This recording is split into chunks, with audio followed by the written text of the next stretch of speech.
Chal, 8 goals, sending off, some feisty challenges. In terms of memorable matches since you've been here, that must rank pretty highly. Yeah, it's a great result against a really good team, and people will probably look at it and say, well, why can you beat a team that are third in the league 7-1 and Macclesfield 6 here and Challinor 5, and then you struggle against teams that are a bit lower down? Because that's football, and people set up differently against you. People will come in and try not to lose or stay in the game for as long as possible. Same question can be asked: why did we do well against Wigan, yet Wigan beat Man City in the FA Cup? So there's different challenges, but like I say, I knew today's game would be pretty open. Two teams that like to attack, like to get bodies forward, defenders forward as well, and leave themselves a little bit exposed at times. And we'd worked on stuff through the week around letting them have it in certain areas and then going and pressing against them with a real intensity and trying to counter-attack, and we did that really well. And like I say, some of the goals we scored were outstanding. We could have had some more, but a real overall performance. And the pleasing point from my perspective is that we've asked them to do something a little bit different, and the things that we've worked on through the week they've taken on board and put into practice and got really good results from it. It was a lightning start from both teams. Aldershot equalised just 3 minutes after we'd taken the lead. Was the plan just to carry on as normal and take the game to Aldershot?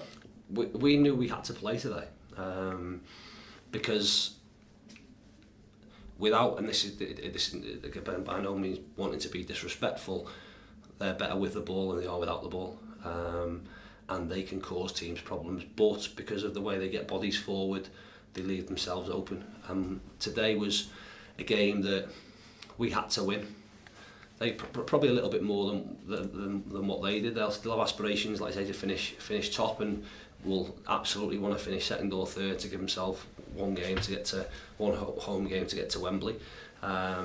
Whereas for us, our opportunity to get into the playoffs is totally reliant. I think they're pretty much nailed on to get in there anyway. We're not, so we had to win more than what they did today. And I suppose that little bit of, not desperation, but we really wanted to be positive and on the front foot.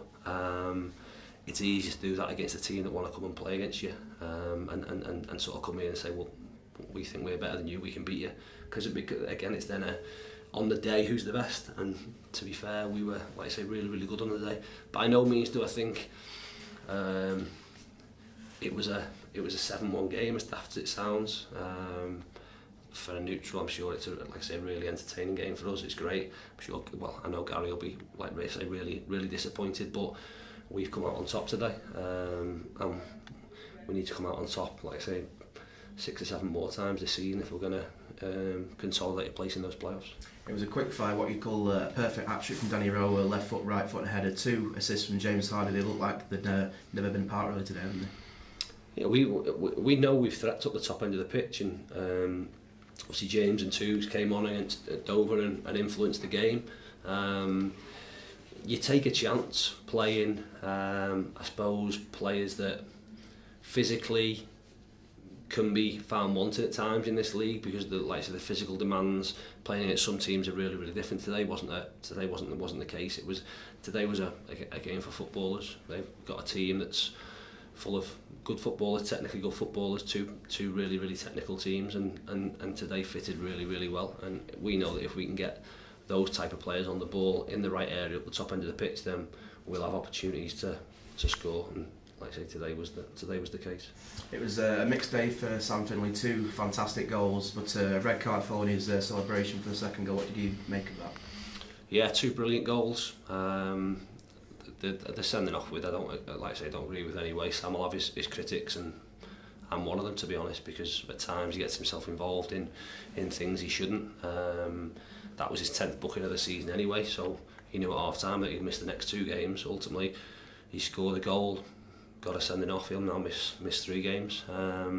But like I say, he'll have been booked for inciting a riot or something along those lines. But of the 2 goals that were scored, or 3 goals that were scored at that end, there was more trouble caused or more opportunity for people to get hurt through Aldershot's goal than there was through Sam's goal, because their lad has gone right up to his own fans, and his own fans are wanting to get a touch of him, whatever else not. There's people falling over barriers, there's barriers falling over, and whatever else not.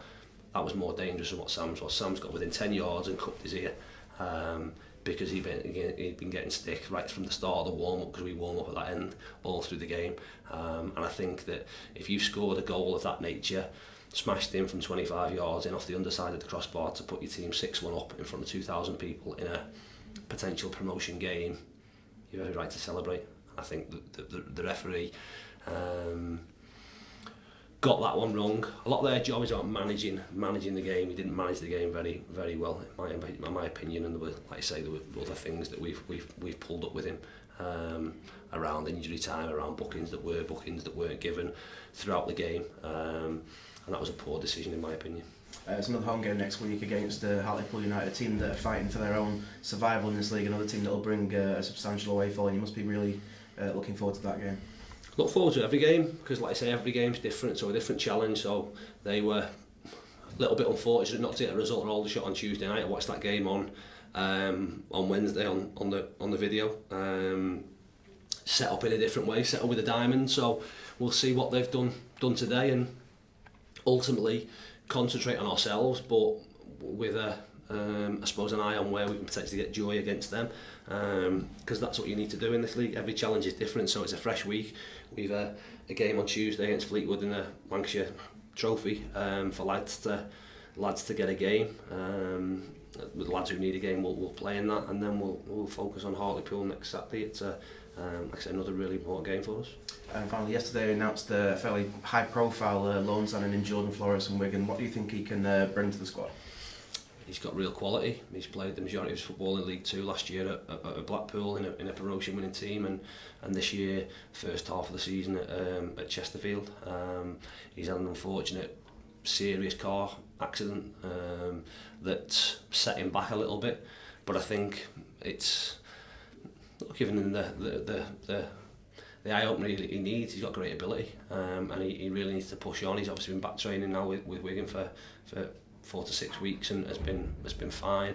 So they wanted to get him out to get some games. He'll give us great flexibility. He can play anywhere down the left hand side or a central midfield, and that will be important to us between now and the end of the season, especially as Zane's away on international duty for the Dagenham game, so he'll miss that. And now we're obviously missing Sam for 3 games, so to get someone of his quality in will be great, and it only adds to what is already a very good squad. Okay, thanks, Joe.